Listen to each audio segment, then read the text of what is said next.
তো ঢাকা খুলনা আর ঢাকা বরিশাল মহাসড়ক অবরোধ করেছে। দর্শক দেখতে পাচ্ছেন ছাত্রলীগ কর্মীরা রাজপথে নেমে তুলপাড় পরিস্থিতি করতেছে এবং তারা কিন্তু অবরোধ করে বিভিন্ন রাজপথে আপনারা দেখতে পারবেন যে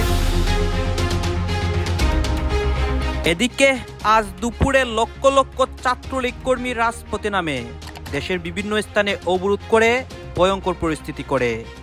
দেশবাসী এই নিয়ে আতঙ্কে আছে এই নতুন পরিস্থিতি দেখে। এই নতুন তত্ত্বাবধায়ক সরকার আসার পর প্রথম যে কাজটি হবে সেই কাজটি হবে সকল দলের রাজনৈতিক কর্মকাণ্ডের উপর থেকে নিষেধাজ্ঞা প্রত্যাহার করা হবে এবং এই নিষেধাজ্ঞা প্রত্যাহার করার পর বাংলাদেশ আওয়ামী লীগ মাঠে নামবে এবং তারাও নির্বাচনে অংশগ্রহণ করবে। ডক্টর ইউনূসও একদিন পূর্বের সরকারের ন্যায় পালায়ে যেতে বাধ্য হবে। দেশের রাজনীতির মাঠে আবার নতুন করে উত্তেজনা অস্থিরতা শুরু হয়েছে। সমমনা 8টি রাজনৈতিক দল 4 দফা দাবিতে এই সপ্তাহ থেকে যুগপৎ আন্দোলনে নামতে যাচ্ছে। আজ দাবি করি, আজ সেই দেশের মানুষ আমার প্রিয় নেত্রী শেখ হাসিনাকে বন্দুকের নল ঠেকাইয়া দেশ ত্যাগ করাইছে। এর চেয়ে দুঃখজনক ব্যাপার আর কিছু হতে পারে না। সেই দেশে কিছু কুচক্রী মহল, রাজাকার, আমেরিকা দালালরা আজ তারা আজ আমার নেত্রীকে তাকে ষড়যন্ত্র করে আজ দেশ থেকে পাওয়া থেকে বাধ্য করাইছে। ভাদ্র মাসে কুকুর পাগল হয়ে যায়। এই মুহূর্তে বিএনপি যে মাইন্ড কার্ড চিপায় পড়ে গিয়েছে, অর্থাৎ বিএনপির বর্তমানে ভাদ্র মাস চলে। বাংলাদেশ অস্থির সময় পার করছে, নানাভাবে অস্থিরতা দৃশ্যমান। দেশটা এখন আর প্রজাতন্ত্রের মধ্যে সীমাবদ্ধ নাই, এটা এখন মব ভায়োলেন্সে অর্থাৎ সন্ত্রাসী কর্মকাণ্ডের দ্বারা নিয়ন্ত্রিত একটি রাষ্ট্রে পরিণত হয়েছে। হ্যাঁ, দেশে অনেক সন্ত্রাসী কর্মকাণ্ডের দ্বারা দেশ পরিচালনা হচ্ছে এবং আজকে দেখতে পাচ্ছি রাজপথের ছাত্রলীগ কর্মীরা লক্ষ লক্ষভাবে তারা কিন্তু ঝাঁপিয়ে পড়ে। আপনারা সম্পূর্ণ ভিডিও দেখবেন। ইতিমধ্যে ঢাকার রাজপথে যে একটা অবরোধ পরিস্থিতি, এরই সাথে দেশের বিভিন্ন জেলায়ও কিন্তু অনেক ঘটনা ঘটতেছে। আপনারা সম্পূর্ণ ভিডিও দেখবেন। দেশের সকল আপডেট নিউজগুলো আমরা এক জায়গায় কালেক্ট করেছি এবং সবকিছু আপনাদেরকে ধারাবাহিকলি দেখাবো। আর সুন্দর সুস্থতা আমরা কথা বাড়াচ্ছি না, আমরা সরাসরি ভিডিওর মূল আলোচনায় চলে যাচ্ছি। দেশের রাজনৈতিক কর্মকাণ্ড স্থগিত থাকা আওয়ামী লীগের নেতাকর্মীরা গত কয়েক মাস ধরে আবারও রাজপথ দখলের পায়তারা করছে। সে ধারাবাহিকতায় শনিবার বেলা 3:30টার দিকে বেতার ভবনের সামনে থেকে আগারগাঁও মেট্রো স্টেশন পর্যন্ত বিক্ষোভ করে দলটির নেতাকর্মীরা। এ সময় অন্তত 3 জন আওয়ামী লীগ সমর্থক আটক হয়েছেন বলে জানিয়েছে আইন শৃঙ্খলা রক্ষাকারী বাহিনী। মিছিলে থাকা নেতাকর্মীদের বলতে শোনা যায়, শেখ হাসিনা সহ সারা দেশে আওয়ামী লীগের নেতাকর্মীদের নামে মিথ্যা মামলা দিয়ে সরকার হয়রানি করছে। এই সরকার যা ইচ্ছে তাই করছে, প্রতিবাদে বিক্ষোভ করছি।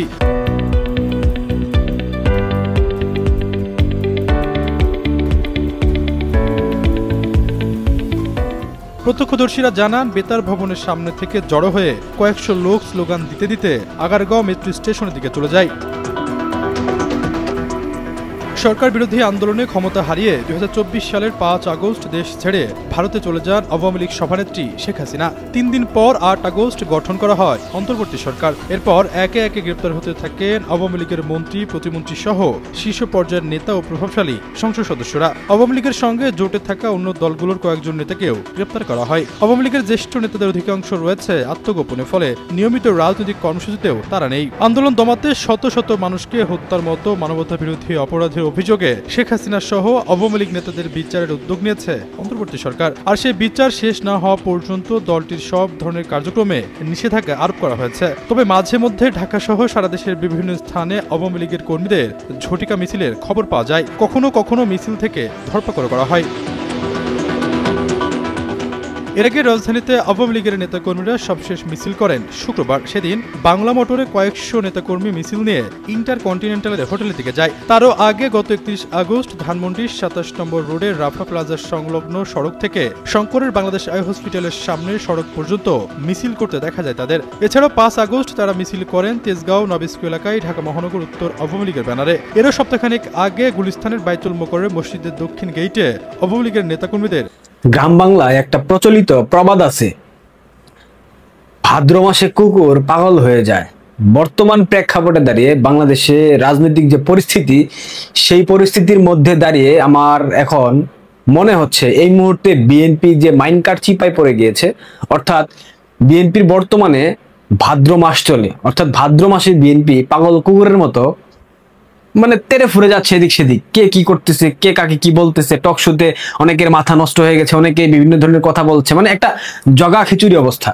দুদিন আগে সালাউদ্দিন আহমেদ শিবিরকে শুভেচ্ছা জানিয়েছেন, মির্জা আব্বাস বলেছে ছাত্রলীগ ডাকসুতে ভোট দিয়ে শিবিরকে জয়যুক্ত করেছে।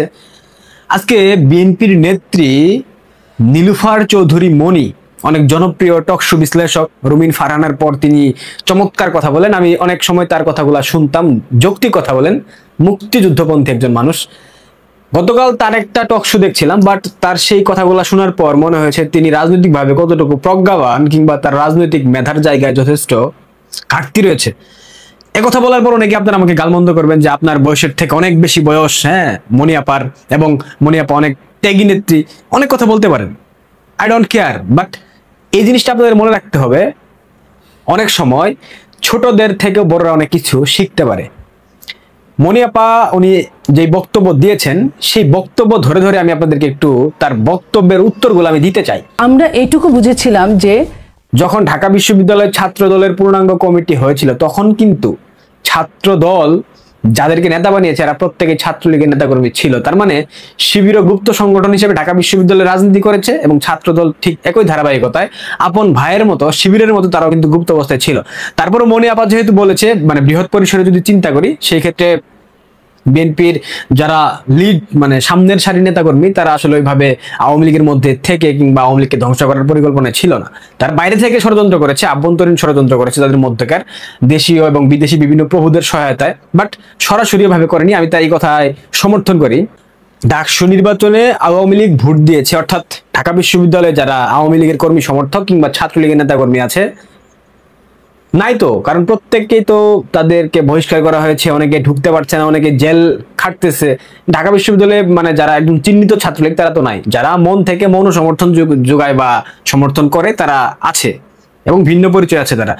তো সে জায়গায় তিনি বলেছেন বাংলাদেশকে একটা মৌলবাদী রাষ্ট্র হিসেবে বিশ্ব দরবারে সুপ্রতিষ্ঠিত করার জন্য নাকি আওয়ামী লীগ শিবিরকে ভোট দিয়েছে। মনিয়াপাকে ওনাকে একটা কথা বলতে হয়, এই যে 49-50 বছর সংসার করলেন জামাতের সাথে, জামাত আপনাদের স্বামী কিংবা আপনারা জামাতের স্ত্রী যেমনটাই হোক না কেন, ছাত্র দল এবং ছাত্র শিবির আপন মায়ের পেটের ভাই, যেটা ব্যারিস্টার রুমিন ফারহানাও বলেছে এবং আপনাদের নেতা তারেক রহমানও একাধিকবার বলেছে। তাহলে এখন কোন লজ্জায় মনিয়াপা আপনারা বলতে চাচ্ছেন যে আওয়ামী লীগ দেশটাকে মৌলবাদী রাষ্ট্রে পরিণত করার জন্য সেই অভিপ্রায় থেকে ছাত্র শিবিরকে ভোট দিয়েছে? আপনারা বিএনপি, ছাত্রদল, আপনারা শিবির জামাতের সাথে সংসার করলেন, আপনারা গাদা গাদা বাচ্চা পয়দা করলেন, আপনারা সেই জুলাই আগস্টের মেয়েটিগুলা যেই জঙ্গি হামলা। 4টি দাবিতে যুগপৎ কর্মসূচিতে যাচ্ছে জামাত, এনসিপি সহ 8 দল। আমার কাছে মনে হলো যে এটা আসলে সরকারকে বিব্রত করবে না, বিব্রত করবে বিএনপিকে। বিএনপিকে বিব্রত করাটাই বড় কথা না, ফ্যাসিবাদ বিরোধী যেই বড় একটা রাজনৈতিক ঐক্য গড়ে উঠেছিল 1 বছর আগে, সেই ঐক্যে একটা ভাঙন দেখা গেল। এটা যদি নির্বাচনটা শিডিউল হবার পর নির্বাচনী মেরুকরণ হতো অন্য একটা বিষয়। এখনো সেটা ডিসেম্বর বাকি আছে, এখনো সেপ্টেম্বর, অক্টোবর, নভেম্বর, 3 মাস। এই 3 মাস আগে, অর্থাৎ 3 মাস আগে এখনই যদি এরকম একটি সমঝোতা কর্মসূচি করা হয় তাহলে কি হবে? এর পাল্টা বিপরীতে বিএনপিও তখন আরেকটা জোট করবে, তাহলে ভাঙন কিন্তু দেখা দিল। এটা নির্বাচনী ঐক্য হলো না। এটা এমন না বিষয়টা যে বিএনপি ক্ষমতায় আছে বা জামাত ক্ষমতায় আছে সুতরাং ক্ষমতার বাইরের রাজনৈতিক দলগুলো একটা ঐক্য করলো, আন্দোলন করলো দাবি আদায়ের জন্য, আর ক্ষমতাসীনরা তার একটা তো জোট থাকলো। বিষয়টা কিন্তু তেমন থাকছে না। আমি জানি না এনসিপি যারা বলে যে এই জুলাই আন্দোলনের নেতৃত্ব দিয়েছে তারা এমন একটা জোটে থাকবে কিনা। জামাতের এটা থাকার কারণ হলো জামাত সম্ভবত এটা ঠিক আন্দোলনের চেয়ে বড় গুরুত্ব দিচ্ছে তারা নির্বাচনী একটা ঐক্য। বিশেষ করে জাকসুতে তাদের বিজয়ের পর তারা হয়তো আরো মনে করছে যে এখনই যদি আমরা জোটটা করে ইস্যুতে আন্দোলন শুরু করতে পারি তাহলে এটা টেস্টেড হবে, মানুষের কাছে গ্রহণযোগ্যতা হবে এবং বিএনপি আরো দেখাই দেবো, এমন একটা ধারণা থাকতে পারে। কিন্তু এতে বিএনপি তো বিব্রত হবেই, সরকারও কিন্তু এলোমেলো হয়ে যাবে। সরকার ভাববে এটা কি হচ্ছে, এটা এক অর্থে তাদের বিরুদ্ধে আবার অন্য অর্থে বিএনপির বিরুদ্ধে। ফলে এই ধরনের এই পর্যায়ে মানে যেখানে সবাই মিলে জাতীয় সরকার গড়ার কথা সেখানে আজকে 8টা রাজনৈতিক দল যখন করছে তখন বাকি যে 30টা রাজনৈতিক দল ঐক্যমত্য কমিশনে গেছে, তাহলে বাকি রাজনৈতিক দলগুলো কোথায়? এটা একটা প্রশ্ন। খুবই হিসাব নিকাশ কিন্তু এলোমেলো করে দিল। যাই হোক, এখানে যেটা বলা হচ্ছে যে জুলাই সনদের আইনগত তারা বাস্তবায়ন চায়। এছাড়া আছে সংখ্যানুপাতিক পিআর সিস্টেমে নির্বাচন। এখানে তো এনসিপি উচ্চ কক্ষে চায়, নিম্ন কক্ষে তো চায় না। এই বা যে পিআর পদ্ধতিতে নির্বাচন, সেই নির্বাচনের ব্যাপারে ঐক্যটা কিভাবে হলো আমি পরিষ্কার না। নির্বাচনের জন্য লেভেল প্লেইং ফিল্ড তৈরি করা, এটা কিভাবে সম্ভব? এখানে তো অনেকেই বলে যে প্রশাসনে, পুলিশে, শিক্ষা, স্বাস্থ্যে সব জানান, আবার অনেক জায়গায় বিএনপি। তাহলে কিভাবে এটা লেভেল প্লেইং ফিল্ড হবে? এটা রূপরেখা কি, মাপকাঠি কি, মানে কিভাবে চিহ্নিত হবে যে সে বিএনপিও করে না, জামাতও করে না? তো বিএনপি জামাত না করলে সে আবার আওয়ামী লীগের দোষর হবে। এটা খুব একটা জটিল হিসাব নিকাশ। আমি জানি না এটার মানে স্পেসিফিক এটা কিভাবে চিহ্নিত হবে, লেভেল প্লেইং ফিল্ড কিভাবে তৈরি হবে, তার রূপরেখাটাও মানে তারা দিলে ভালো করবে। বলছে ফ্যাসিবাদের দোষর হিসাবে জাতীয় পার্টি সহ 14 দলের কার্যক্রম নিষিদ্ধ করা। কিভাবে নিষিদ্ধ করবে? কোন গ্রাউন্ডে? ফ্যাসিবাদের হিসাবে। জাতীয় নির্বাচনটা কি শুধু জাতীয় পর্যায়ে? এটা কি আন্তর্জাতিক না? আন্তর্জাতিক কোনো অঙ্গন থেকে বলছে যে দল নিষিদ্ধ করো? তারা বলছে অপরাধীকে ধরো, অপরাধী শাস্তি দাও। কিন্তু দল হচ্ছে একটা আন্তর্জাতিক মানবাধিকার, আন্তর্জাতিক গণতান্ত্রিক অধিকার। সুতরাং বাংলাদেশে যখন এটা এই ধরনের স্টেপ নেওয়া হবে, তখন আন্তর্জাতিক সম্প্রদায় উদ্বেগ প্রকাশ। নির্বাচন হবে হবে এবং হবে। শাখাওয়াত সাহেব উপদেষ্টা, সাবেক আর্মি অফিসার বা জেনারেল না কোন লেভেলে ছিলেন জানি না, গতকালকে কঠিন বক্তব্য দিয়েছেন। অপরদিকে ডক্টর মোহাম্মদ ইউনূস বক্তব্য দিচ্ছেন কোনোভাবেই ফেব্রুয়ারির পরে মানে 15 তারিখের পরের নির্বাচন মানে বিলম্বিত হবে না।